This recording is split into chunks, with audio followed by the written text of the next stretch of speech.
in the business community, but in their networking and their mentoring. It's going to be really a beautiful evening. The staff at the Chamber has put together something that, is worthy of the gala experience that it should be. So again, if you have any questions, you can contact Tanya at the Chamber to find out more about it. The directors this evening, I'd like to recognize Joe, who is our past chair, who has certainly helped me along my journey. It's been an interesting year so far as chair. So again, thank you, Joe. And I don't believe that we have any new members present with us this evening. So with that in mind, I will turn over the Zoom to Jody.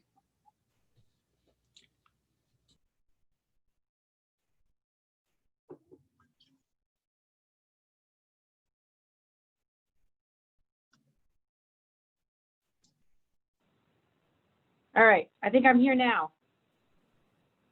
Can you hear me? Yes. Yes, we can. Okay. I have like the worst service in my building. That's why my video won't come on. So I apologize. Hopefully you can hear me well. Thank you for allowing us to be the sponsor tonight. Definitely different circumstances. One Credit Union is a not-for-profit, truly local, member-owned financial institution offering a full range of small business and consumer solutions. We value our members in the same way that all of you guys value your customers. We are a member-centric, solution-focused organization. At One Credit Union, we leverage our relationships to provide valued financial solutions for our members in every stage of their lives. When you are in the service business, it's important to build these relationships. And with these relationships, we get to know the members. Oh God. Can you still hear me? Can. Yes. Oh, sorry.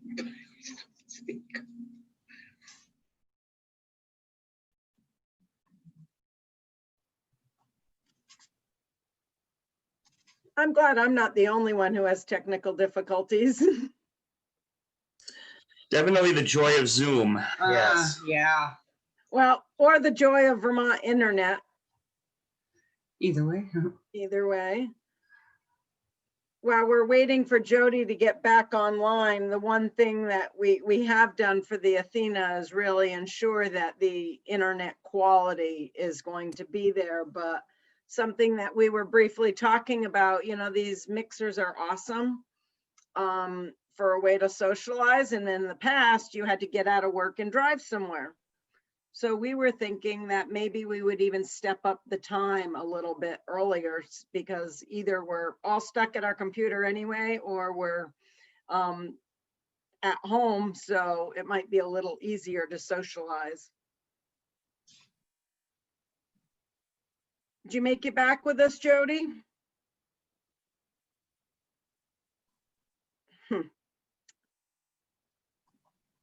Well,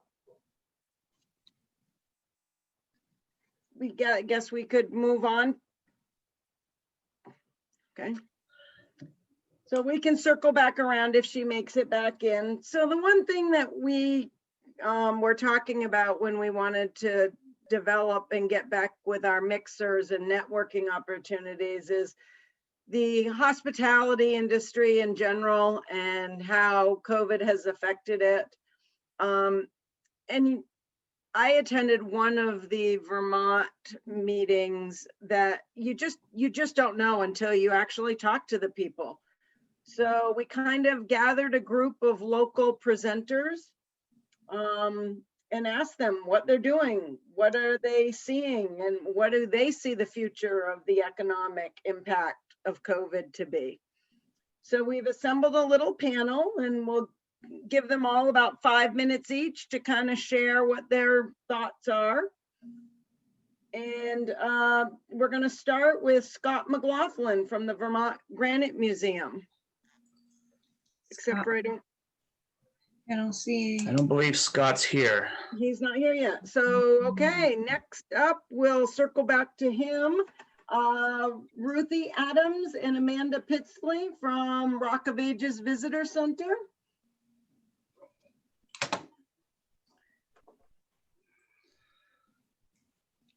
Hello there. Hi, everybody. Amanda and I are here together. She's on the corner over here. But what we did originally when I came back after the initial COVID, I was on furlough for a few months. We reached out to all of our tour operators. That was the first thing that we did, to let them know that we were here, we're available. Finally. So we're ready to go. Their safety was paramount in mind as we moved forward. Then everything canceled. I mean, we were getting cancellations almost daily of our tours. We had a number of them that canceled in bulk, and other ones took their time as they walked through their own program. Then we made the decision not to open. It was really about keeping everybody safe, including our visitors and our staff here at Rock of Ages, both in our quarries, in our manufacturing plant, and in the team that will be taking care of the guests. So we didn't open for the season. We made the decision as a team not to put ourselves out there. So we have really nothing to offer other than that we opted to stay closed for the season. Did you have your services available online? Any of the gift shop items? So we do have a stone boutique, but one thing we did, am I still on? Yeah. Yep. One thing we did was we created a great attraction sheet for our guests. So I emailed that to a lot of folks, and then if people happen to stop by, they could grab a copy as well. But this was showing them that we have some opportunities in the granite industry to take a look at. So Millstone Trails was a big part of that. The Granite Museum, of course, we work hand in hand with Scott anyways in a lot of things. Hope Cemetery was another one. Art stroll in downtown Barrie. So people had an opportunity to really enjoy sort of Vermont and the granite industry as they looked for things to do. Everything was outside, so it was safe for everybody. And people felt really comfortable with that, I think, and really appreciative of having an opportunity to enjoy some Vermont, the outside, and the granite industry all sort of combined. Thank you. Jody, we're going to circle back to you after the presenters, if that's okay.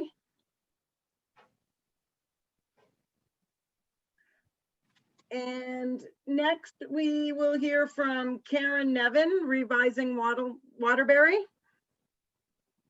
I am sorry I got on late. The dogs were not behaving, which is what usually happens when you're at home.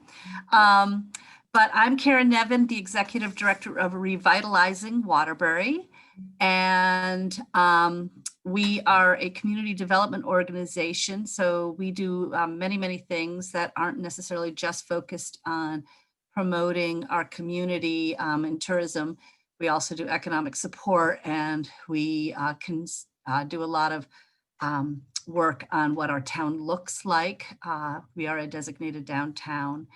But a couple of things that we've been working on since COVID-19 hit that we're really excited about is a partnership that came out of a panic-stricken email from a business owner back on March 17th, and how all the businesses were closing down. And we partnered with the Stowe Area Association and the Mad River Valley Chamber of Commerce to think about working together in that we figured, and I never get the quote right, all tides rise, all boats, something like that. You know what I'm talking about.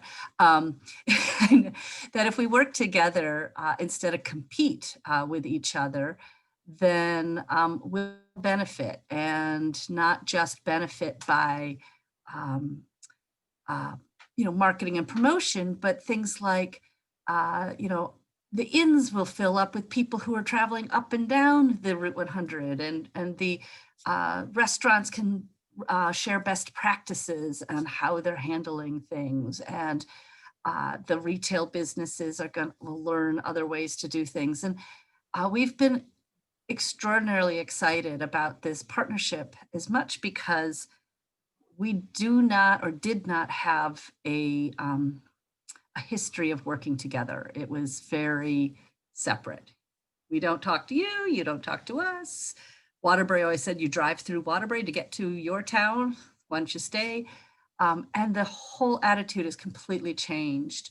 And we immediately started planning how to support our businesses and how to promote this region way before the Restart Vermont grants were even spoken about. But we hinted in our mind, if this is going to happen, we're going to be ready. And we started by linking our websites. Believe it or not, the Waterbury website will send you to Stowe and Mad River Valley, and the Stowe website will send you to Waterbury and Mad River Valley. I mean, it's really incredible. And we've themed our promotions around things that are common. So craft beer or biking trails or hiking or shopping. And we call them experiences, and we curate our experiences and encourage people to come to the area so they can go, either start at the north, go south, south, north, start in Waterbury, go back up and down the street. And we call it the best of Route 100. So we've said, tough Killington, we've stolen it. We've decided to declare Central Vermont's Route 100 to be the best of Route 100. And we're launching a holiday promotion with the Restart Vermont grants. All 3 organizations applied for funding. And so with $30,000, we can do a lot. And we're very, very excited about that. So that's sort of what we're doing right now and how we responded from COVID-19. We are excited about this collaboration because we think it can extend into the future with ideas of how to bring our businesses together, hold business workshops, maybe even a regional conference that will really tap into each other, sharing best practices. The whole thing started with bi-weekly meetings on COVID-19, just sharing information, and then it expanded beyond that. Is there any, I'd love to share anything else. Are you interested in what else we're doing? Or if you have any questions, I'd be happy to share. I have a question. What's the target geography that your group is going for? So as much as we would love to target outside of the state of Vermont, right now we're keeping it to that staycation, visiting from within Vermont. But the goal is that this will become a strong enough promotion and collaboration that we will target. I mean, originally we were thinking of targeting, say, the blue counties in Maine, but at this point, you look at the governor's travel advisory maps, and we just staying in with the Vermont area, and but with the hopes that we'll be able to move beyond that. With the Restart Vermont grant, we were able to get enough money. We've got ourselves a website. It's a single landing page. And if I can remember, it's bestofroute100.com. I'm pretty sure that's what it is. And it's just a landing page, but on that page, Mad River, Stowe, and Waterbury is all sitting there right next to each other. And that kind of promotion and sharing has never happened before. So we'll see where we go in the future with this. That's great to hear. And it's got to start somewhere, and good for you for, gathering the people in and trying to make a go of it, because sometimes that's where the best ideas come from. And I know the call that I was on, everybody said, this has really affected individual communities and formed a relationship. And if each community can come together. So, well, I think one of the interesting tidbits is that we all bring a different skill set to the table. Stowe is a designated marketing organization, a DMO, whatever that's a DMO. Mad River is a chamber, and Revitalizing Waterbury is a 501c3 nonprofit community development organization. So we all come from this with very different points of view.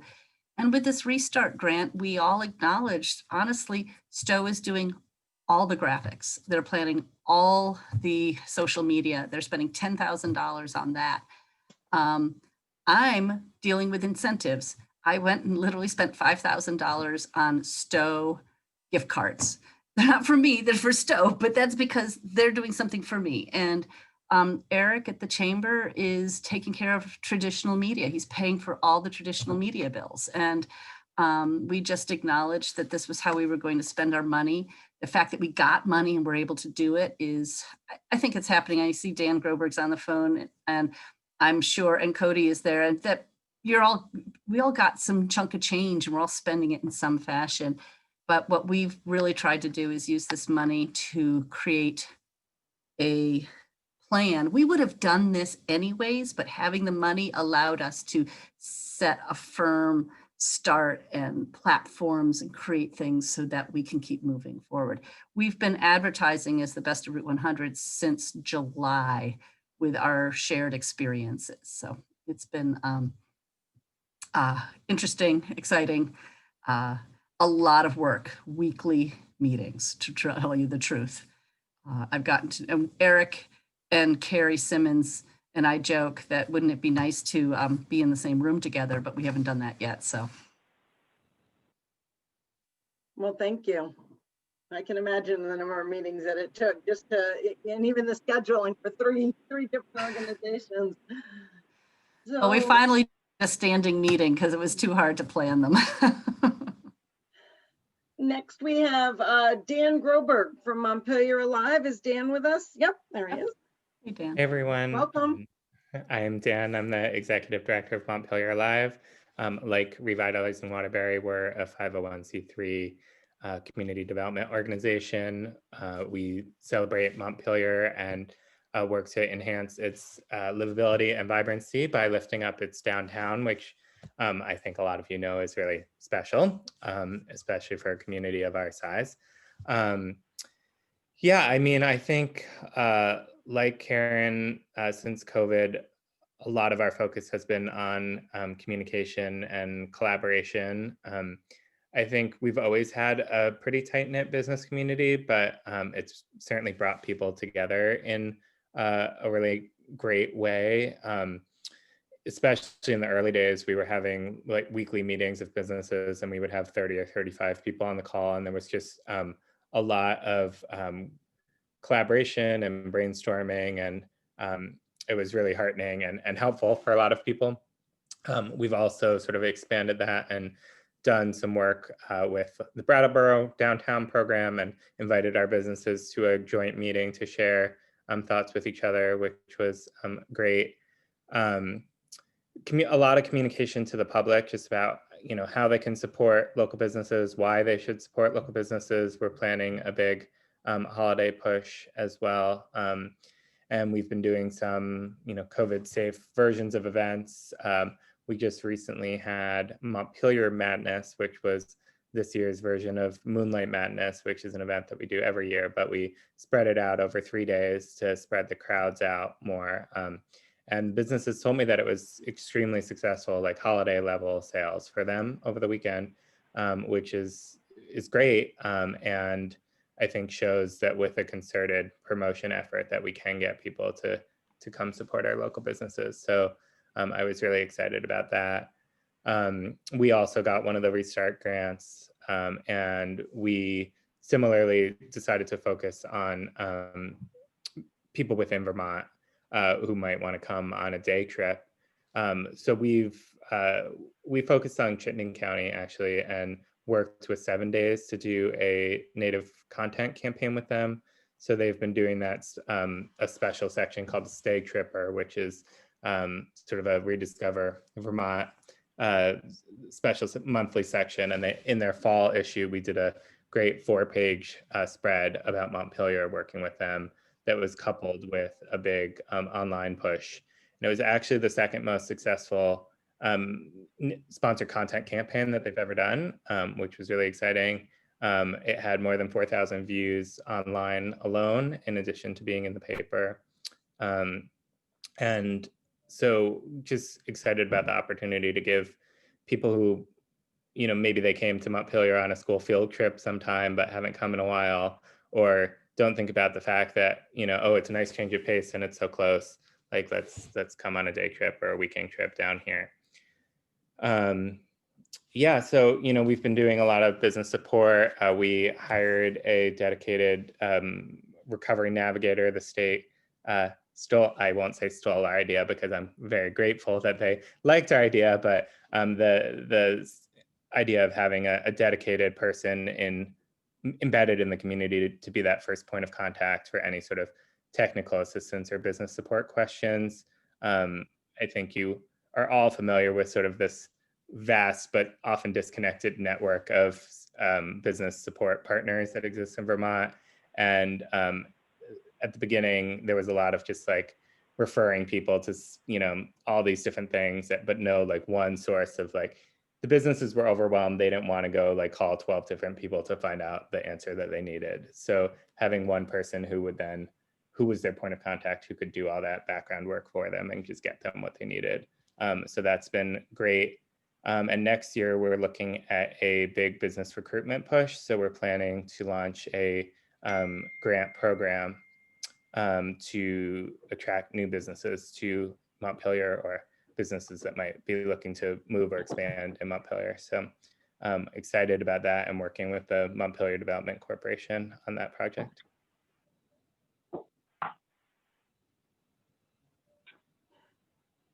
And I'm happy to answer any questions too.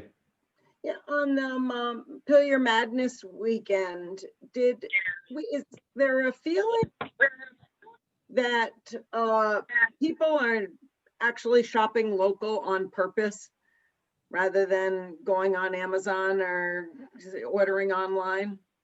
Yeah, I think so. I mean, I think there's always been a lot of that talk.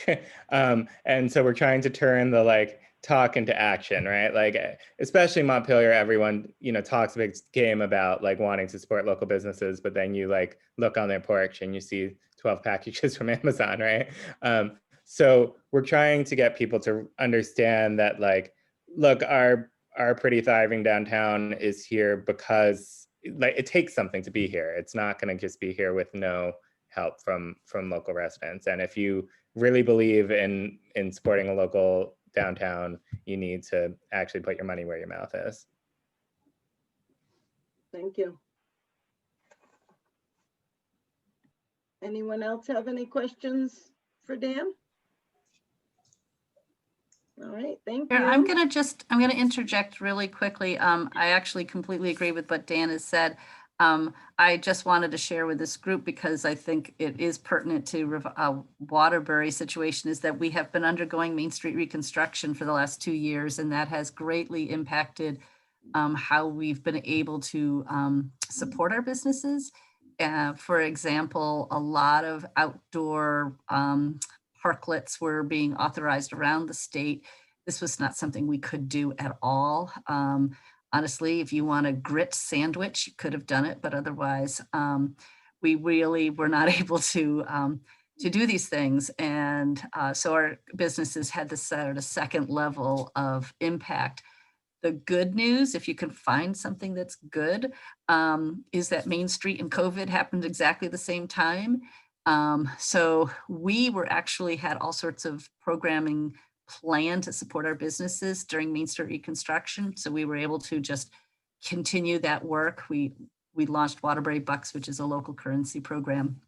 And we had some other things, some shopping local programs. So we were able to do those things because they were already in the plans. And then it was going to be a bad year, no matter what, for our businesses. So COVID just made it just a little bit worse. And they're beginning to come out of it. So the good news, and I will share this too, we will start screaming it from the mountaintops, is come on down to Waterbury. It's going to be beautiful. They're beginning to button it up now, and there's a little bit of work left to do next year, but we're so excited. Sorry, I didn't mean to interrupt. I just felt like I wanted to share that little piece. That's what this is all about, sharing the good news too. Okay, I don't see Chip Darmstadt from North Branch Nature Center. Is he not with us yet? All right, well, we're a little ahead of schedule, so hopefully he'll join us. Rob Billings, Morris I'm Farm, not here either. No, he's not on either. no? Okay, Ah, I do where's see the- Cody from Berry Area Development. You weren't on my list, but anything you'd like to add? Thank you for letting me join kind of the agenda here at the last minute, but I heard about this event just a few days ago. I think I got one of your emails, or I went on the website and I just had to join. So I just wanted to introduce myself. I'm Cody Morrison, the new Executive Director of Berry Area Development. We're an economic development corporation based in Berry that serves with the pleasure of the Berry City and Berry Town municipalities. And I know part of the discussion has gone towards kind of the COVID, what's been going on throughout most of 2020 for context or for the for purposes of this event here. But I don't have much of that background as I'm kind of new into the role. But I know some of the things that we are focusing on right now, in addition to helping improve the local economy, we're really focusing on business recruitment and retention. And we also have a marketing campaign called the Berry Rock Solid Initiative that we are going to be launching very soon. I actually just finished up the program guide and the guidance for it today. So we're going to be aggressively pursuing new residents, businesses, and travelers to the area. So that's going to be exciting. But kind of in addition to that, we're going to be really focusing on providing technical assistance to businesses that are still working their way through the pandemic. We may have another stimulus bill that comes through. In a previous community that I've worked for, I really got involved with kind of coordinating PPE production at the local level and helping businesses navigate the Paycheck Protection programs, the SBA, and helping with grant writing. So I'm excited to get in here into Berry and do a lot of the same work. So again, if there are any Berry businesses out there, I know Ruthie, I believe you said you were from Rock of Ages Visitor Center. I'm meaning to get down there and check it out. It looks like a fun time. But if I'm looking forward to meeting you all, your businesses, and just seeing what we can do to help. Cody, are you working in conjunction? I believe it was the Berry Partnership that's doing some type of discount coupons and shopping kind of to get people down there? Yeah, so that was a program that they led. The Berry Partnership, that's our Main Street program. They led that program. I think they're selling the sheets of the Berry Bucks, I think is the term for it. That I haven't had I haven't had involvement with it. That, the gears started rolling on that before my time here, but that's something I could see Berry Area Development playing some sort of a role in helping promote. And we have been a little bit via social media. Wonderful, thank you. Great. Now one question that I have for everybody in the room here. I know we've got Rock of Ages here. I know we've got One Credit Union here. I know we've got the Chamber here. Who else? What other organizations do we have represented here today? Hi, Cody. I'm Gwen. I'm with the Family Center of Washington County. I'm also on the board of directors for the Chamber, but I'm from the Family Center. Wonderful. I wear a couple of hats. I have a consulting business called Mark III Public Affairs. And I also work at the Country Club of Berry part-time, so I'm partially semi-retired and engaged in those two businesses. Good. So you got the hobby job, it sounds like. It's coming to an end about this week. Yeah. That's very exciting. All right, great. And as Nice. anyone, oh, sorry, go ahead. No, Peter from West Hill House, would you like to say anything?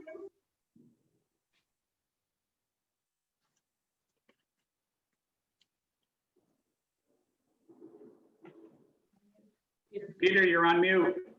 You gotta unmute yourself. You're right. Thank you. Sorry about that, but silly.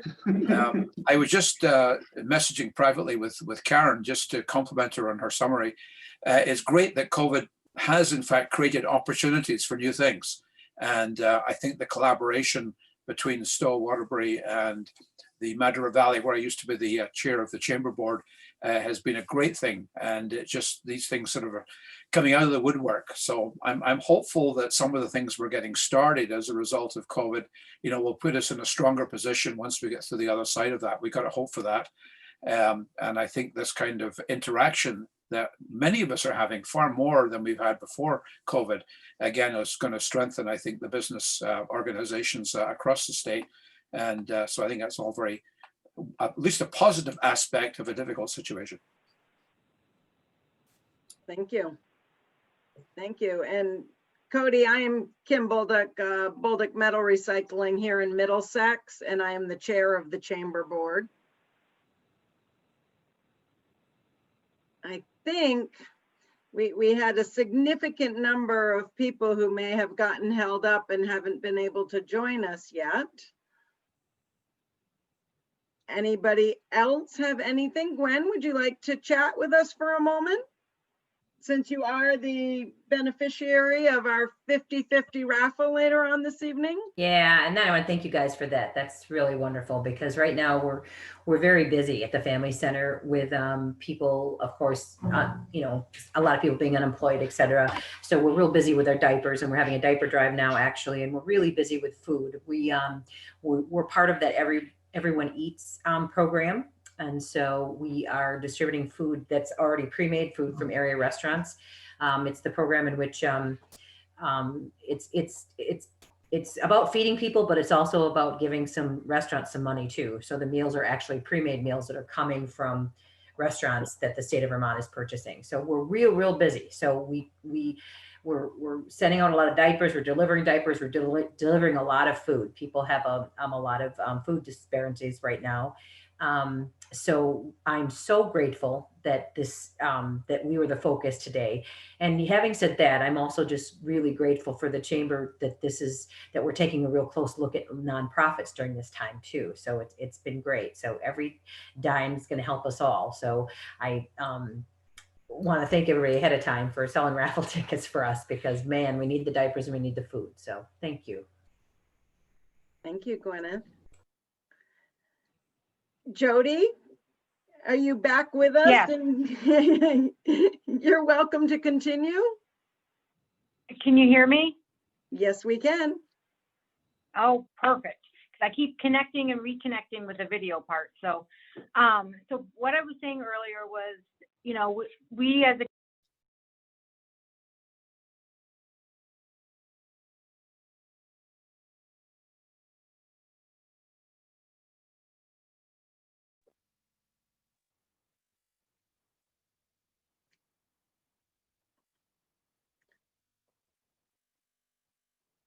Did we lose her again?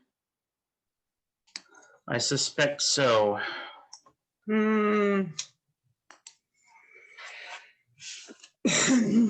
Finally, somebody who has worse internet than me. Shocking, huh? It is actually. Oh, Jody. Yeah, she is. Can you hear me? There we go. Oh my gosh.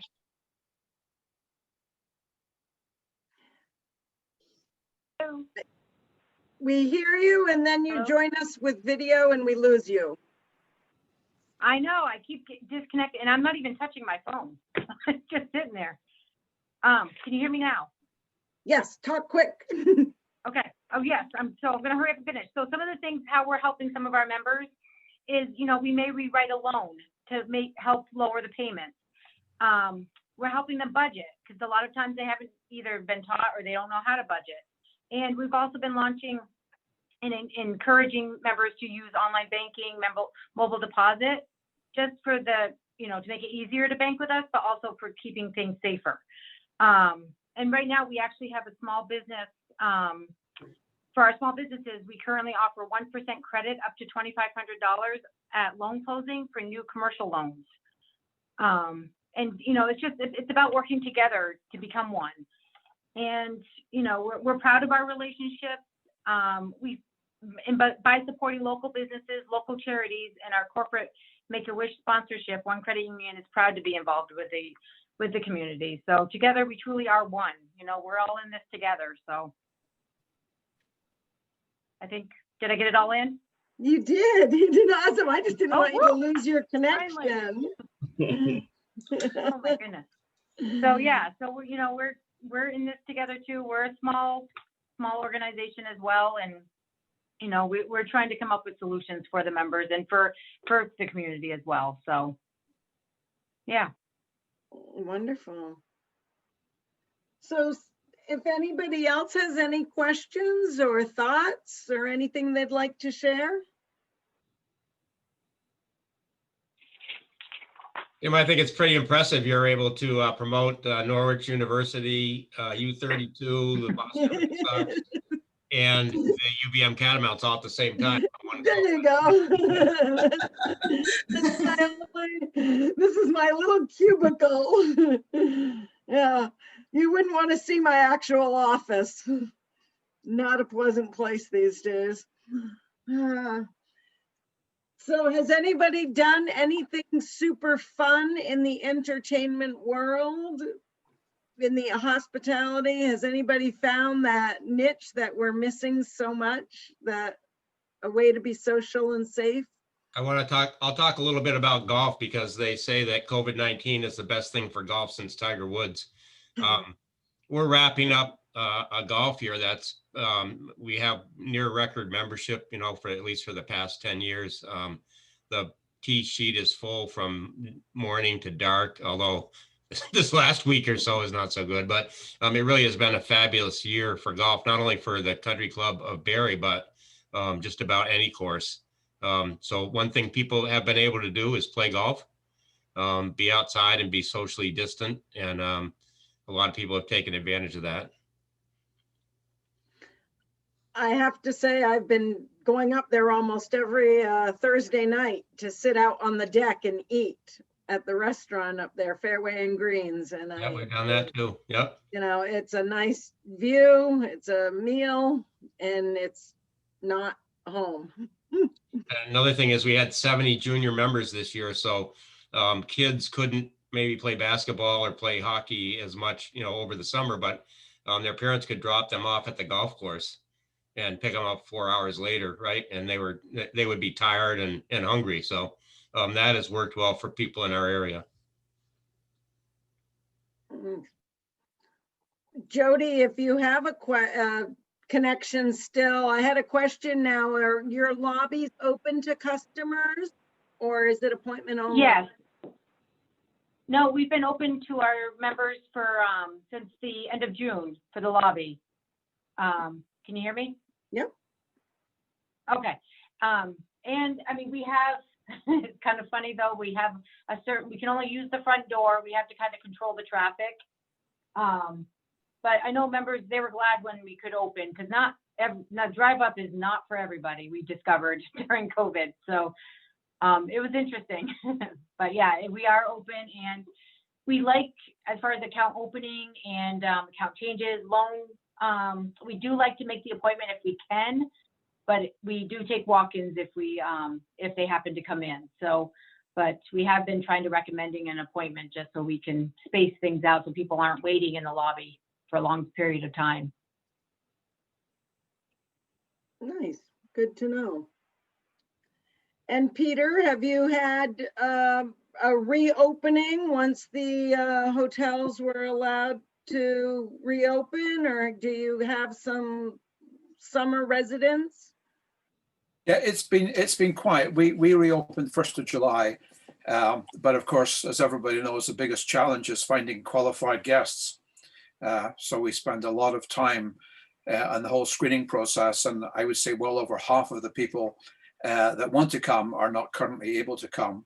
And in addition, like many properties, we're keeping rooms vacant for a day or two between guests, and all of that, you know, keeps the number of guests down fairly low. But at the same time, you know, we're very happy to be safe. We live here in the B&B, And certainly our first priority is our safety and the safety of our guests. So I think having all of these protocols in place is the right thing to do. And we just have to get through it so we all get out the other side still safe and well. Yes, yeah, ditto that. Okay. Anyone else? Kevin, you haven't been very, you just passed this off to me? Well, hey, That's how it works. I'm good with that. I'm thinking my internet's going bad here. Well, I would like to recognize our chamber staff. They have done an amazing job. They wrapped up 3 major events that are normally spaced 6 months apart. And they pulled them all off in a 1-week period back in September. And they're forging ahead with some really great ideas. Again, I don't know if any of you were in attendance last year at the Athena Awards. It was an incredible first time event. And it's only going to get better and better. And the adaptations that the staff has put into making our virtual event, I'd like to again say kudos to them. And I believe we also have a new staff member who's on, Kelly, who has not yet said hello. So I would like to recognize her as well. And I don't believe Jeanette is with us this evening, but thank you very much to our chamber staff. Thank you. Happy to do it, as long as you keep paying us. Kelly, can you unmute and say hello real quick?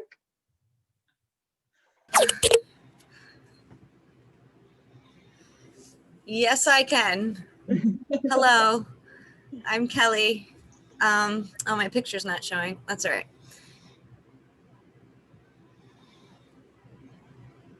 I work at the chamber for Tanya, and well, I work for Kevin, but I'm a Tanya's assistant. She has a lot to do, so I help her out. And I also am an independent contractor with AFLAC.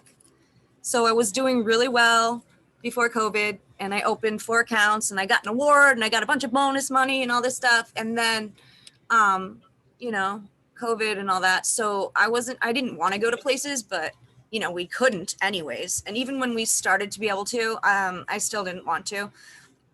Some people were like mixed feelings about adding more, what do I want to say, like debt or whatever to what they don't even have to pay for. Like they don't have money to, you know, they're not working, so they don't want to, it's hard to like get into a business when like half their employees aren't even there. You know what I mean? Stuff like that, unemployment, all that. So I've been doing more of referrals. So like people that have been, I just started doing AFLAC. When people have been doing it for a long time, they have like a bunch of accounts. So they already have those accounts to go back to and get more new hires and, you know, enroll more people and give them new products. So I don't have those accounts to keep going back to. So it's nice that I can work at the chamber to make a little extra money, but I still get a percentage of what I refer to them. I just don't have to do like all the legwork, and there's been quite a bit of things added to that because of COVID, and they've had to change how they've been doing everything. And it's been quite overwhelming. I have a daughter, and you know, she's doing school online at home. My dog's been barking over here for a while now. So I didn't know I was gonna have to present, but thank you for inviting me to. And sorry I didn't introduce myself, Cody, but I was going to. I do live in Barrie. You know, I just wasn't prepared tonight. I'm just kind of sitting here in my sweatshirt, just listening and hoping I win that 50-50 raffle. Well, for those of you who don't know, back just before, really before the COVID shutdown, Carol Hoth, our longtime events coordinator, retired from the chamber. So she left us with intention of retiring and traveling, And then COVID hit. So when we resumed our operation, it was a tough shoe to fill Carol's. So we kind of modified some of the things that we did, and that's where we hired Kelly to do a little of the book work and the paperwork. So with that all in mind, I guess the other presenters are not going to be able to join us this evening. Does anyone have anything else before we do some door prizes? All righty. Tanya. Okay, so we've cut it down to just the one door prize, $25 gift certificate to Morse Farm Maple Sugar Works. And you have to be present to win. So you want to pick out a name there, Kevin? Oh, it's Kelly Murphy. There you go. Chamber Stars. Let's hope she doesn't win the 50-50 too. Right, yeah. All right, now it's time for the 50-50. We were able to sell 40 tickets at $10 a piece. That's $400 total. So tonight's winner gets $200.